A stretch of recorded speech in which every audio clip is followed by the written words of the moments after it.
Ok, donc ce que nous allons faire aujourd'hui, donc il y aura un message par rapport donc à l'événement que le monde est supposé célébrer et aussi par rapport donc à la communion que nous allons prendre. Nous allons mélanger les deux, pas mélanger vraiment parce que c'est le même message au fait. D'abord, nous allons essayer de comprendre quelque chose. Voilà. Ça, dans le monde actuel, il y a un conflit éternel. C'est arrivé depuis un ou deux siècles après la naissance de Jésus-Christ jusqu'à aujourd'hui. Il y a une bataille sur la fête de Noël, sur la naissance de Jésus-Christ, parmi les croyants, parmi les non-croyants. Personne ne pourra défaire. Si vous allez lire l'histoire de la fête de Noël, vous allez voir, il y a toutes sortes de conflits, toutes sortes de faits, d'effets, etc. Même en Angleterre, sous un roi, il y a un roi qui est venu, qui avait aboli la fête de Noël, aboli carrément. Mais c'était imprégné dans la mentalité des gens. Les gens fêtaient cette fête quand même dans le secret. Et puis, il y a notre roi qui est venu après, ben, il a réinstauré. C'est la même chose aux États-Unis, État par État. Euh, la fête était illégale, la fête est venue légale, illégale, légale. C'était comme ça. C'est comme ça dans le monde entier. Parmi les croyants, il y a des chrétiens qui croient fermement que Jésus-Christ est né le 25 décembre. Ils croient fermement, donc ils célèbrent. Il y en a d'autres qui sont plus pragmatiques. Ils savent fort bien que c'est faux, probablement pas le 25 décembre. Donc, ce qu'ils font, ils fêtent quand même la naissance de Jésus-Christ en se disant que le Sauveur est né un jour, donc ils vont le fêter. Il y en a d'autres qui sont un peu moins pragmatiques, dire ok, c'est un moment qu'on peut passer en famille.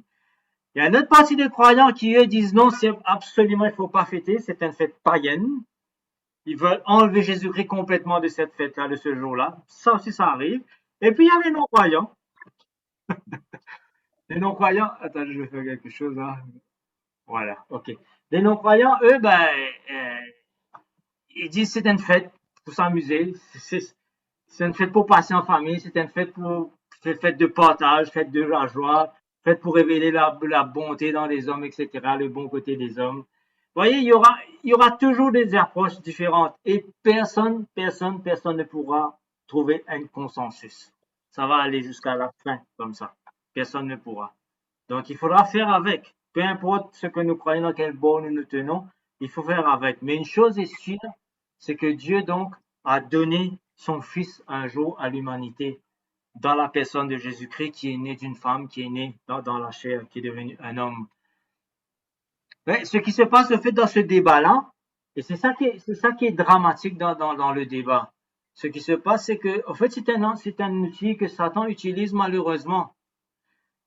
Quand les chrétiens se battent entre eux, quand les non-chrétiens disent non, c'est une fête de bonne volonté, une fête de joie, une fête de partage, etc. Je ne sais pas si vous avez entendu les nouvelles dernièrement. Là, il y a l'Union européenne ils ont préparé ce qu'on appelle un DICO, je crois, pour changer un peu le vocabulaire européen, pour harmoniser. Ils ont voulu abolir le mot Noël dans les vacances de Noël. Si, ils ont voulu abolir parce que c'est trop religieux selon leur goût. L'Union européenne, il y a eu un tollé, bien sûr, parce qu'il y a les pro-chrétiens en Europe qui sont quand même majoritaires. Finalement, les ont dû donc abolir leur projet. Et c'est eux qui sont venus, je ne sais pas si vous êtes au courant, avec le pronom yel. Vous savez, il y a le pronom il, il y a le pronom elle. Maintenant, il y a le pronom yel. Ça, par contre, ils ont laissé de côté. Ils sont pas.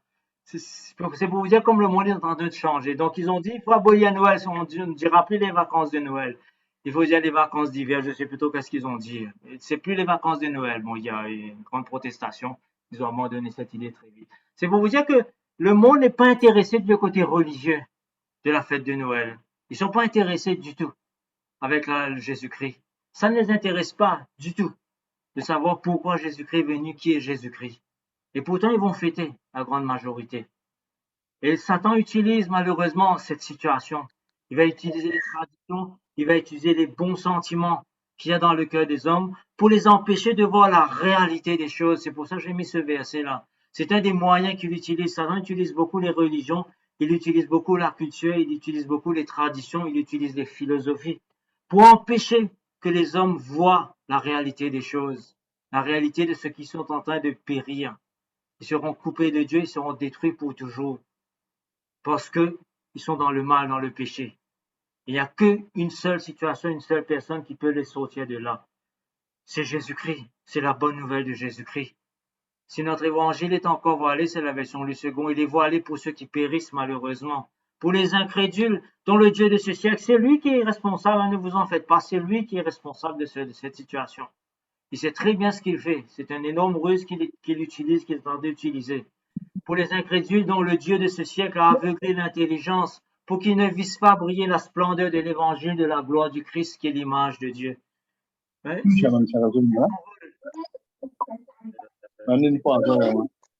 non,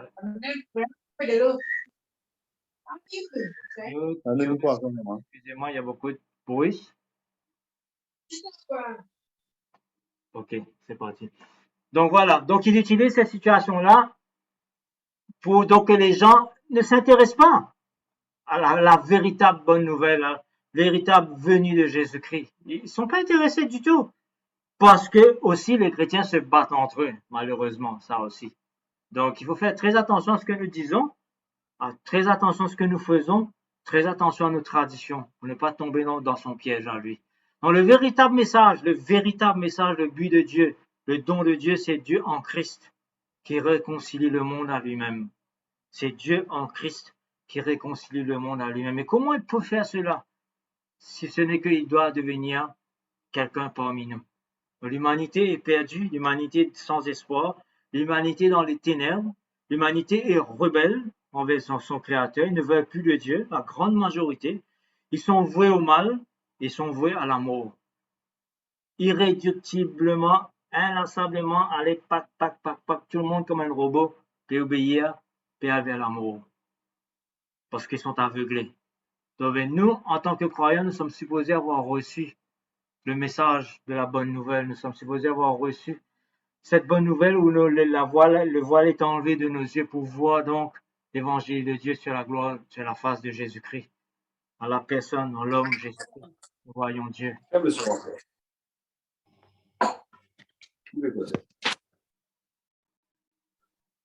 Ok, je mets mieux parce qu'il y a, je ne sais pas pourquoi ce qui se passe aujourd'hui. Ok, donc ce qui s'est passé, c'est donc que quand Jésus-Christ est venu dans le monde, Dieu a donné un signe pour lancer son plan, pour lancer donc son plan de salut. Donc il a donné un signe très visible, un signe qui était évident donc pour les premiers témoins de la naissance de Jésus-Christ. Les premiers témoins sont les bergers. Donc c'est eux qui ont vu, à part donc Marie et Joseph bien sûr, et peut-être un des membres de la famille, parce que ça c'est une histoire de tradition. Donc c'est le premier signe visible du plan de Dieu, donc qui se mettait en marche, donc fut révélé aux bergers le soir de la naissance du Sauveur de Jésus-Christ. Quelle date? Je n'en sais rien. C'est fort probablement en septembre, octobre. Personne ne peut être sûr. Mais dans l'histoire du christianisme, toutes les dates de tous les mois ont été proposées. Personne ne sait jusqu'à présent. Ok. Donc le titre de ce message donc, va être donc sur le verset qui se trouve dans Luc chapitre 2, le verset 13, le verset 12 plutôt. Et voici à quel signe vous le reconnaîtrez. Vous trouverez un enfant emmailloté et couché dans une crèche. La plupart des versions vont mettre une crèche. La moitié d'autres versions, en général, vont mettre maintenant un peu plus mangeoire. Donc c'est un peu différent, c'est pas tout à fait pareil. C'est un modèle une étable, ce qui est peut-être pas mauvais non plus. Et ça aussi, il y a des traditions qui sont malheureusement pas bibliques concernant le lieu de la naissance de Jésus-Christ. Nous allons lire dans Luc chapitre 2, le verset 7 à 13. Dans la version parole vivante, vous pouvez lire dans votre version si vous voulez. Donc, Luc chapitre 2, verset 7 à 13. Marie mit au monde son premier-né, un fils. Elle l'emmaillota dans des langes et le coucha dans une mangeoire, parce qu'il n'y avait pas de place pour eux à l'intérieur du caravansérail. C'est un grand mot, ne vous en faites pas. En fait, c'est un lieu au milieu des endroits où on gardait les chevaux, les bourriques, les ânes, etc., des voyageurs qui passaient. Dans les champs environnants, des bergers passaient la nuit à la belle étoile et surveillaient tour à tour leurs troupeaux. Tout à coup, ils virent apparaître devant eux un ange du Seigneur resplendissant d'une gloire divine. La peur s'empara d'eux. Mais l'ange les rassura. N'ayez pas peur, quand je viens vous annoncer une heureuse nouvelle qui sera pour tout le peuple de Dieu, entre guillemets, parce que c'est pas dans la traduction, un très grand sujet de joie. Cette nuit même, dans la ville de David, est né votre Sauveur. celui qui vous délivrera, c'est le Messie, le Seigneur. C'est le Messie parce que les Juifs attendaient le Messie, les non-croyants n'attendent pas de Messie. Nous allons entendre le roi, le Seigneur des Seigneurs, le roi qui va venir. Nous n'attendons pas le Messie. C'est pas pour nous, c'est pour les Juifs. Et voici comment vous le reconnaîtrez. Vous trouverez dans le village, ça c'est intéressant ce qu'il a ajouté ici, un nouveau-né enveloppé de l'ange et couché dans une mangeoire. Et tout à coup apparut aux côtés de l'ange une multitude d'anges de l'armée céleste qui chantaient les louanges de Dieu. Nous n'allons pas lire la suite. Ce qui nous intéresse donc, c'est que c'est le signe, verset 12. Nous allons voir c'est quoi ce signe.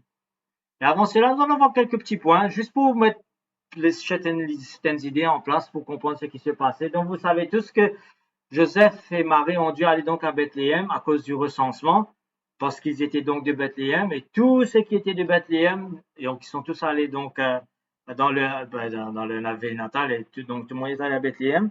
Et donc, Joseph et Marie avaient de la famille là-bas. Ils avaient de la famille.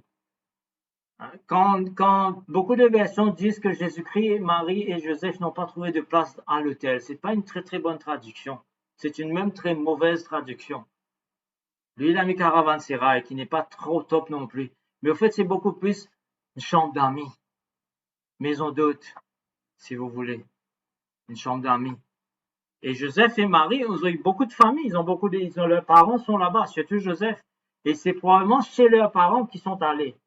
Donc, il n'y avait pas de la place. Ça, c'est très important dans la chambre d'amis parce qu'il y avait beaucoup de visiteurs à cause du recensement, premièrement. Et deuxièmement, selon la loi de Moïse, Marie allait devenir impure pour son accouchement pendant 7 jours. Et 33 jours après, je crois, ouais, c'est 40 jours, c'est 7 jours.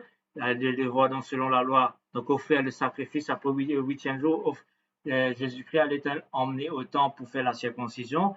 Et elle devait donc encore s'isoler pendant 33 jours puisque c'était un garçon. Pour les filles, c'était différent de la loi de l'impureté. C'était 14 jours d'impureté et puis 66 jours, il fallait attendre donc pour revenir dans la société après. Donc, à cause du recensement, et parce que Marie allait devenir impure, donc elle était mise de côté, elle était mise de côté. C'est pour ça donc, elle a donné naissance dans une étable qui se trouvait généralement, comme c'était une ville donc de bergers, de bergères, il y avait là-bas un village, les étables se trouvaient au bas et la maison se trouvait là-haut. C'est une tradition juive, c'est la façon d'habiter, c'est la façon dont ils faisaient leur maison. Donc, ils ont aménagé un joli petit mangeoire bien propre, ils ont mis un drap très propre. Jésus-Christ n'est là, pas dans une caverne ténébreuse. Pas du tout. Pas du tout. Cette idée est apparue à peu près 200 ans après la naissance de Jésus-Christ, qui était dans un évangile selon Jacques, je crois, qui n'était même pas de l'apôtre Jacques probablement. Ce sont des écrits étranges. Quand cette idée était sortie, toute l'Église ont rejeté systématiquement à l'époque cette idée-là. Mais connaissant la nature humaine, c'est revenu systématiquement. Après, c'est revenu, finalement, ils l'ont adopté. Que Jésus-Christ est né dans une caverne, parmi des animaux, etc. Peut-être qu'il y avait des animaux, je ne sais pas. Mais c'est sûr que c'était un mangeoire propre, bien lavé, bien fait, je l'aime pas, bien fraîche, avec un joli petit drap. Donc, pour que l'enfant Jésus, donc, puisse être dedans. Donc, Marie, donc, était impure. Elle devait rester seule avec son mari. Elle a donné naissance et peut-être avec une sage-femme. Donc tout le monde devait se purifier après par la suite, selon la loi de Moïse. Et puis nous allons voir autre chose, donc l'apparition des anges, de l'ange au berger. Alors, il faut comprendre une chose, c'est que les bergers à l'époque étaient considérés comme des marginaux dans la société. Ils étaient plus bas, ils étaient très très bas dans la hiérarchie de la société. Ils étaient un peu des rejetés, si vous voulez. Ils avaient une mauvaise réputation parce qu'il y en avait de mauvais bergers. Il y en avait qui n'étaient pas honnêtes. Il y avait qui faisaient pas leur bon travail. Il y en a qui volaient, etc. C'était un peu comme, si vous voulez, sans les juger, ce que les Européens appellent les gens du voyage aujourd'hui. Autrefois, on les appelait les gitans. Ils allaient de ville en ville dans leur caravane. Ils faisaient du siècle, ils faisaient des petits boulots à gauche, à droite. Mais partout où ils passaient, il y avait des problèmes dans la société. Il y avait problème de vol, il y avait problème d'hygiène, il y avait problème de tapage, etc. Donc, ils étaient un peu rejetés, méprisés. Hein. Les bergers étaient un peu dans cette catégorie-là. Il y en avait de très mauvais bergers. Je ne sais pas ce que vous réalisez ce que ça veut dire quand Jésus-Christ se dit « Je suis le bon berger ». sais pas si vous comprenez, commencez à réaliser cela. Donc, dans Luc 1, chapitre, le verset 52, quand Marie chante ce cantique, quand il reçoit donc le message de l'ange Gabriel, il chante ce cantique. Dans son cantique, il dit, il a renversé les puissants de leur trône et il a élevé les humbles. Dieu se fait connaître aux humbles en premier, aux rejetés de la société, les tout premiers qui ont été témoins de cet événement. Oh, bien sûr, ils ne comprenaient pas tout ce qui se passait probablement, mais Dieu a élevé les humbles en premier. Et puis les rois sont venus après l'image, 2 ans après, 1 an et demi, 2 ans après, pas tout de suite, parce qu'ils ont voyagé pendant de longs mois pour venir jusqu'à Jérusalem. Donc ça, c'est une mauvaise tradition pour dire qu'il y avait des mages dans la crèche de Jésus-Christ. Il n'était pas là. Après 2 ans, Jésus-Christ était déjà un grand garçon, il n'y avait plus de crèche, il n'était plus dans un mangeoire. Donc c'est une mauvaise tradition, ça aussi. Donc c'est un accomplissement donc du cantique de Marie. Il a renversé les puissants de leur trône et il a élevé les humbles. Une partie de l'accomplissement, bien sûr. Et puis Jésus-Christ donc s'est approprié du titre de bon berger parce que les bergers avaient de mauvaises réputations. Je vais vous lire quelque chose d'une étude que j'ai lue il n'y a pas longtemps. Au temps de Jésus, le berger palestinien, je ne sais pas pourquoi ils ont mis palestinien, il fallait dire le berger juif, était célèbre pour la protection qu'ils apportaient à ses brebis. À la différence des bergers modernes, ce berger marchait toujours en tête de son troupeau. Il le conduisait. Le berger connaissait chacune de ses brebis, des brebis, et avait généralement donné un nom à chacune d'entre elles. La brebis connaissait sa voix et avait confiance en lui. Elle ne suivait pas un étranger. Ainsi, quand il appelait une brebis, elle venait à lui. C'est ce que Jésus-Christ dit dans Jean chapitre 10, le verset 14, il met le verset 16, mais c'est dans Jean chapitre 10. La nuit, les bergers mettaient leurs brebis dans un enclos appelé bercail. Des murs élevés entouraient le bercail et des épines étaient placées au sommet de ces murs pour empêcher les animaux sauvages et les voleurs de grimper. Essayez de faire l'image que Jésus-Christ est en train de dire dans Jean chapitre 10. Vous voyez tous les versets que Jésus-Christ est en train de dire. Parfois, cependant, un animal sauvage, poussé par la faim, franchissait le mur et bondissait au milieu des brebis et les effrayait. C'est une situation de ce genre qui permettait de distinguer le vrai berger, celui qui aimait ses brebis, d'un mercenaire qui ne travaillait que pour l'argent et le devoir. Parce qu'il y avait des bergers, quand cette situation arrivait, ils s'enfuyaient, ils se sauvaient. Ils n'avaient pas l'amour de leurs brebis, ils n'avaient pas l'amour du troupeau, ils n'avaient pas l'amour de leur travail. C'était des mercenaires, on les payait pour ça. C'est tout ce qui les intéressait. Ils n'étaient pas responsables. Le vrai berger était disposé à donner sa vie pour les brebis. Il allait parmi les brebis et combattait pour leur bien-être. Le mercenaire, à l'inverse, mettait sa sécurité personnelle au-dessus de celle des brebis. Il fuyait généralement devant le danger. Est-ce que vous pouvez comprendre ce que Jésus-Christ dit? Je suis le bon berger. On pourrait dire je suis le véritable berger aussi. Donc Jésus est vraiment le bon berger. J'ai juste mis cela par rapport au berger, parce que c'est au berger donc que Dieu s'est révélé. Donc le signe reconnaissable que Dieu a donné donc au berger, le signe c'était donc tu trouveras. Verset 12, et voici comment vous le reconnaîtrez, vous trouverez dans le village un nouveau-né enveloppé de langes et couché dans une mangeoire. Bon, ça c'est le signe. Mais qu'est-ce qu'il y avait de particulier avec ce signe? Un berger, c'est normal. Il y avait une mangeoire, un petit bébé dans une étable, dans une mangeoire. Peut-être que c'est très particulier d'être une mangeoire parce qu'il y a un petit berceau. Bon, même les berceaux étaient en bois, avec un peu de paille, un joli petit matelas. Non, mais c'était un signe reconnaissable pour les bergers. C'est un signe très explicite pour les bergers. Parce que pour eux, ce qu'ils voyaient, c'est le premier-né d'un animal, un agneau. Parce qu'il fallait justement s'occuper d'un agneau, le premier-né d'un agneau. Il fallait vraiment le laver, le mettre propre, l'envelopper dans un tissu très propre, le protéger contre toute blessure, le protéger contre toute maladie, contre toute nuisance extérieure. Parce que le premier-né, l'agneau, allait devoir être sacrifié à l'autel, dans le temple. C'était la loi lévitique, c'était la loi de Moïse. Il fallait le faire. Et il fallait que le premier-né soit parfait, sans tache, ni ride, n'ayant connu aucune maladie. Rien. Pas boité, pas aucune tache, pas rien. Donc il fallait qu'il soit vraiment parfait. Donc le bébé de Jésus était lavé, il était protégé pour éviter toute blessure et maladie, gardé pur depuis sa naissance. Pour les bergers, c'était un signe pour eux. Quelque chose de très particulier donc avec ce bébé. Il était comme un agneau premier-né dans ce mangeoire. Et il savait donc que l'agneau premier-né allait devoir être sacrifié à Dieu. un sacrifice qui devait être pur, parfait, saint, pour que ce soit acceptable, pour que ce soit agréé par Dieu. Et aussi tous les premiers-nés, mâles, garçons, devaient être offerts à Dieu, appartenir à Dieu, au fait, pour toujours. Tous les premiers-nés appartenaient à Dieu. Il y avait un rituel donc, qui allait se faire, donc ils emmenaient les premiers-nés garçons, ils les offraient au temple. Et puis les parents devaient racheter, devaient payer, il fallait payer une certaine somme d'argent pour racheter ces premiers-nés garçons, pour qu'ils puissent retourner dans la famille.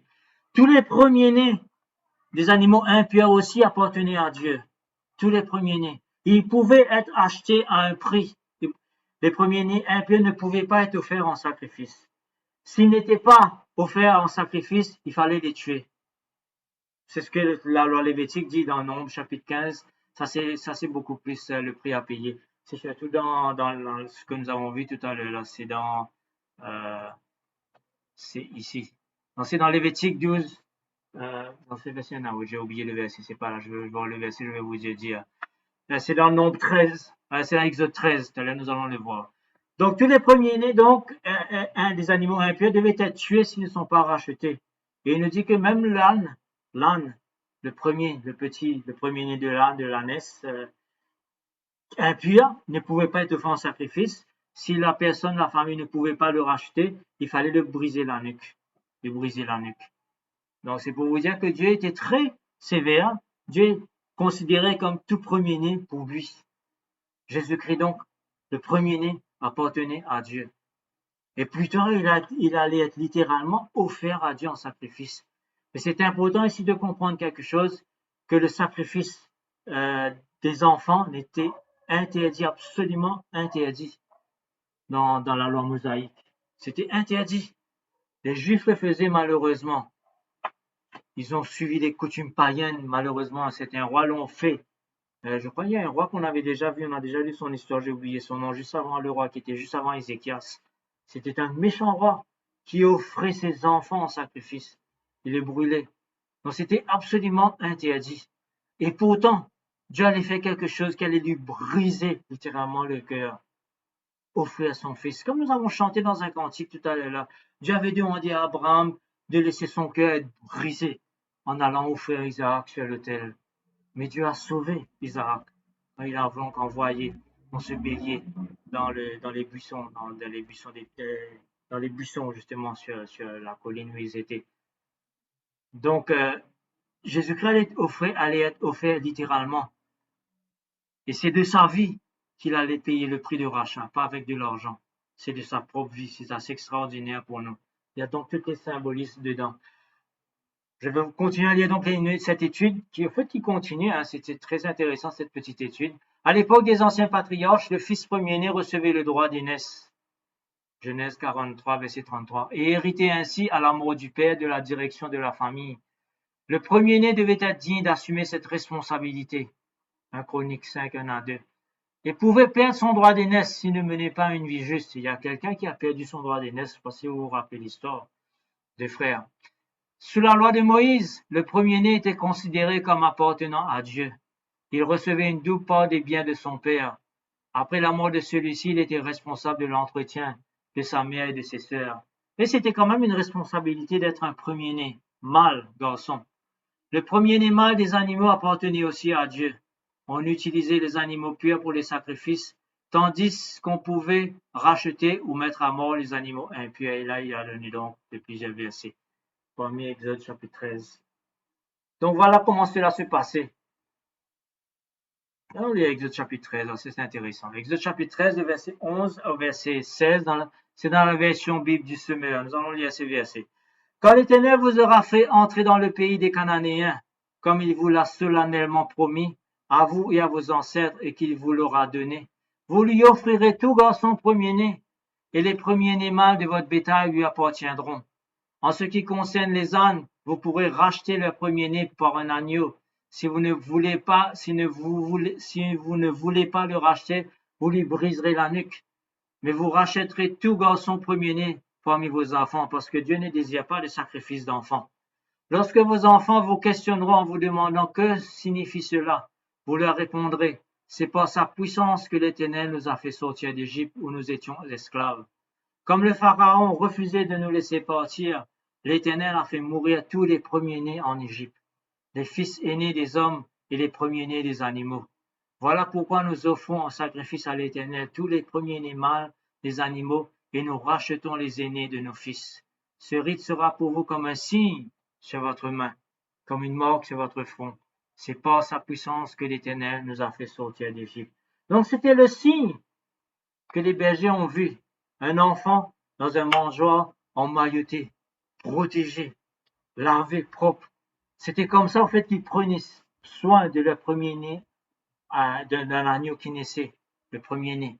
C'était pour le préparer donc pour le grand sacrifice qui allait venir après. Donc c'est le premier signe du salut du plan de Dieu pour tous les hommes. C'est le premier signe que Dieu donne. Donc Dieu commence son plan de salut avec la naissance de Jésus-Christ. C'est cet enfant donc qui était le premier-né et qui appartenait à Dieu, qui appartient à Dieu et qui était gardé, qui était préservé, qui était pur, qui est sans défaut, qui est sans tache. Donc pour le grand sacrifice, pour le sacrifice final. Est-ce que les bergers ont compris le sens de ce qu'ils voyaient? Est-ce qu'ils pouvaient réaliser qu'un enfant plus tard allait être sacrifié, que cet enfant donc allait devoir donner sa vie? Peut-être pas. Ils savaient que cet enfant ne sera pas offert sur l'autel dans le temple parce que c'était interdit, mais qu'il allait donner sa vie d'une autre façon. Ils ne savaient pas comment ça allait se passer. Ils ne comprenaient pas, comme nous avons chanté dans le cantique El Shaddai. Les disciples non plus ne comprenaient pas. Ils n'ont pas compris à l'époque. C'est bien après donc la mort de Jésus-Christ que le Saint-Esprit les a révélés, donc la mort et la résurrection de Jésus-Christ, que le Saint-Esprit les a révélé tout le sens de tout ce que Jésus-Christ a accompli, tout ce qui était écrit de lui dans la loi et les prophètes et dans les psaumes. Mais il y a quelqu'un qui est venu, qui a révélé le véritable but, si vous voulez, la véritable identité de Jésus-Christ, juste avant que Jésus-Christ commence son ministère, c'est Jean-Baptiste. Et là, il y a un passage absolument remarquable que nous allons lire. Nous allons lire beaucoup de versets, et nous allons terminer par ces versets dans Jean chapitre 1er, le verset 1er, verset 37, que nous ne lisons pas pour la fête de Noël en général, mais au fait que ce serait très bien de lire, parce qu'il résume tout le plan de Dieu. Il dit exactement qui est Jésus-Christ, comment il est venu, ce qu'il va faire, quel est le plan de Dieu. Donc nous allons lire cela. Je vais juste passer en cela. Okay. Je vais mettre ça, on va lire ça dans les moments, je vais le trouver. Ok, il est là. Voilà, Jean chapitre 1er. Donc, à partir du verset 1er. Je vais share le screen, comme ça vous pourrez lire, c'est dans la version donc 8 secondes. Et puis nous allons terminer. Il y a 37 versets. Il y a plus de versets dans ce chapitre, mais au fait, nous n'allons lire que 37 versets. Et bien nous allons nous arrêter là. Au commencement était la parole, et la parole était avec Dieu. Et la parole était Dieu. Elle était au commencement avec Dieu. Toutes choses ont été faites par elle, et rien de ce qui a été fait n'a été fait sans elle. En elle était la vie, et la vie était la lumière des hommes. La lumière, lui, dans les ténèbres, et les ténèbres ne l'ont point reçu. Dans quel monde est-ce que Jésus-Christ est venu? Dans quel monde? Un monde joyeux, un monde où les hommes ont l'esprit de partage, l'esprit de pardon, l'esprit de bénédiction? Pas du tout, c'est un monde de ténèbres. Verset 6. Il y eut un homme envoyé de Dieu, son nom était Jean. Il vint servir de témoin pour rendre témoignage à la lumière, afin que tous crussent par lui. Il n'était pas la lumière, mais il parut pour rendre témoignage à la lumière. Cette lumière était la véritable lumière qui, en venant dans le monde, éclaire tout homme. La véritable lumière, donc, c'est Jésus-Christ. C'est lui donc qui éclaire tout homme. Elle était dans le monde, et le monde a été fait par elle, et le monde ne l'a point connue. Le monde est dans les ténèbres et Satan maintient le monde dans les ténèbres. Elle est venue chez les siens et les siens ne l'ont pas reçue. Ce n'est pas avec joie que les Juifs ont reçu Jésus-Christ. Mais à tous ceux qui l'ont reçu, à tous ceux qui sont humbles, je ne sais pas qu'est-ce qui s'est passé avec, la Bible ne nous dit rien de ce qui s'est passé avec les bergers qui étaient les premiers témoins de la naissance de Jésus-Christ. Oh, je n'ai aucune idée. Il y en a Absolument aucune idée. Peut-être en entendant et en voyant tout ce que Jésus-Christ a fait, en entendant parler de son sacrifice à la croix, peut-être que cette image de l'agneau qu'ils ont vu, de cette premier-né enfant qu'ils ont vu dans le mangeoire, est revenue à leur mémoire. Peut-être qu'ils ont dit oui, voilà le plan de Dieu en action devant eux en direct maintenant, si vous voulez. Donc bien tous ceux qui l'ont reçu, et les bergers ont été assez humbles pour croire à la bonne nouvelle et ils sont allés adorer en premier, donc l'enfant roi. Donc elle a, à tous ceux qui l'ont reçu et à ceux qui croient en son nom, elle a donné le pouvoir de devenir enfants de Dieu, lesquels sont nés non du sang, ni de la volonté de la chair, ni de la volonté de l'homme, mais de Dieu. Et la parole a été faite chair, elle a habité parmi nous. Littéralement, elle a planté sa tente parmi nous. Dieu a planté sa tente parmi nous.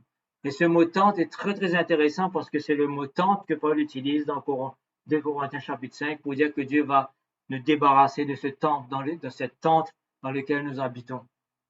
Donc il a planté sa tente parmi nous, c'est le verset 14. Elle a habité parmi nous, pleine de grâce et de vérité, et nous avons contemplé sa gloire, une gloire comme la gloire du Fils unique venu du Père. Voyez ce que les disciples ont vu, ce que Jean a vu qui a écrit cela, ce que les apôtres ont vu, ce n'est pas simplement Jésus-Christ bébé. Ils ont vu Jésus-Christ avec toute sa gloire. Quand il a fait les grandes choses, quand il est mort, quand il a souffert, quand il a été mis au tombeau et quand il est ressuscité. Donc ils ont vu cette gloire-là.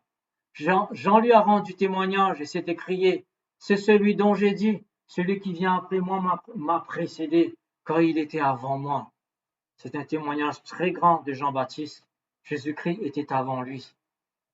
Et Jean-Baptiste a été envoyé pour annoncer donc, pour faire révéler, pour montrer au monde donc le Messie que les Juifs attendaient, la lumière qu'ils attendaient. Et nous avons tous reçu de sa plénitude et grâce pour grâce. Nous avons déjà fait un sermon dessus. Quand la loi a été donnée par Moïse, mais la grâce et la vérité sont venues par Jésus-Christ. Personne n'a jamais vu Dieu. Le Fils unique qui est dans le sein du Père est celui qui l'a fait connaître. Voici le témoignage de Jean, lorsque les Juifs envoyèrent de Jérusalem des sacrificateurs et des Lévites pour lui demander « Toi qui es-tu » Il déclara et ne le nia point. Il déclara qu'il n'était pas le Christ. Ils lui demandèrent « Quoi donc? Es-tu Élie » Et il dit « Je ne le suis point. Es-tu le prophète » Et il répondit « Non. » Et ils lui dirent alors « Qui es-tu » afin que nous donnions une réponse à ceux qui nous ont envoyés. « Que dis-tu de toi-même » Moi, dit-il, je suis la voix de celui qui crie dans le désert. Aplanissez le chemin du Seigneur, comme a dit Ésaïe. Ceux qui avaient été envoyés étaient les pharisiens. Ils lui firent encore cette question. Pourquoi donc baptises-tu si tu n'es pas le Christ, ni Élie, ni le prophète? Jean leur répondit, et ça c'est très très important ce que Jean va dire ici. C'est le véritable baptême, mes frères, que nous devons tous avoir. C'est la chose la plus importante pour un chrétien. Autrement, on n'est pas chrétien. Jean leur répondit, moi je baptise d'eau, mais au milieu de vous, il y a quelqu'un que vous ne connaissez pas qui vient après moi. Je ne suis pas digne de délier la courroie de ses souliers. Ok, oui, c'est ça. Je ne suis pas digne donc de délier la courroie de ses souliers. Ces choses se passèrent à Béthanie, au-delà du Jourdain où Jean baptisait. Le lendemain, voici donc ce que Jean-Baptiste va déclarer. Et voici donc ce que les bergers ont vu. Le verset 29. Le lendemain, il vit Jésus venant à lui et il dit, voici l'agneau de Dieu qui ôte le péché du monde. C'est celui dont j'ai dit, après moi vient un homme qui m'a précédé car il était avant moi. C'est lui l'agneau de Dieu, c'est lui le sacrifice, c'est lui de tout ce que on parlait des prophètes, des Moïse, des prophètes, des psaumes, etc. C'est lui l'agneau de Dieu, c'est lui le véritable sacrifice. C'est celui dont j'ai dit, après moi vient un homme, Jésus-Christ donc, un homme. Il est venu dans la chair, nous avons lu cela un peu à la verset 14, il a été fait chair. Il est devenu un homme pour pouvoir être sacrifié, pour pouvoir goûter à la mort pour nous. C'est celui dont j'ai dit, après moi vient un homme qui m'a précédé, car il était avant moi. Je ne le connaissais pas, mais c'est afin qu'il fût manifesté à Israël que je suis venu baptiser d'eau. Jésus-Christ s'est manifesté à Israël par son baptême. Jésus-Christ rendit ce témoignage, Jean rendit ce témoignage. J'ai vu l'Esprit descendre du ciel comme une colombe et s'arrêter sur lui. Je ne le connaissais pas, mais celui qui m'a envoyé baptiser d'eau, celui-là m'a dit, celui sur qui tu verras l'Esprit descendre et s'arrêter, c'est celui qui baptise du Saint-Esprit. C'est le véritable baptême, mes frères, que l'on doit avoir. Il faut avoir le Saint-Esprit, et c'est Jésus-Christ qui fait cela. Et j'ai vu, et j'ai rendu témoignage qu'il est le Fils de Dieu. Ce bébé qui était dans le mangeoire que les bergers ont vu, c'était le Fils de Dieu qui allait être sacrifié à l'âge adulte. Le lendemain, Jean était encore là avec 2 de ses disciples. Et ayant regardé Jésus qui passait, il dit, voilà l'agneau de Dieu, encore une fois. Et maintenant, il le dit à des disciples. Et ces 2 disciples, qu'est-ce qu'ils vont faire? Et ayant regardé Jésus qui passait, il dit, voilà l'agneau de Dieu, verset 37. Les 2 disciples entendirent prononcer ces paroles et ils suivirent Jésus. Donc voilà, si vous voulez, le sens de la venue de Jésus-Christ. C'est que Dieu a envoyé son Fils pour être l'agneau de Dieu, pour payer le prix de nos péchés, pour mourir sur la croix. Il est venu comme un bébé. Les anges, les bergers l'ont reconnu. Donc il est venu donc donner sa vie pour nous. Il est l'agneau de Dieu qui enlève le péché du monde pour nous. Je vais remettre mon PowerPoint un petit coup. Mon sharing. Ok. Si vous allez voir, ok.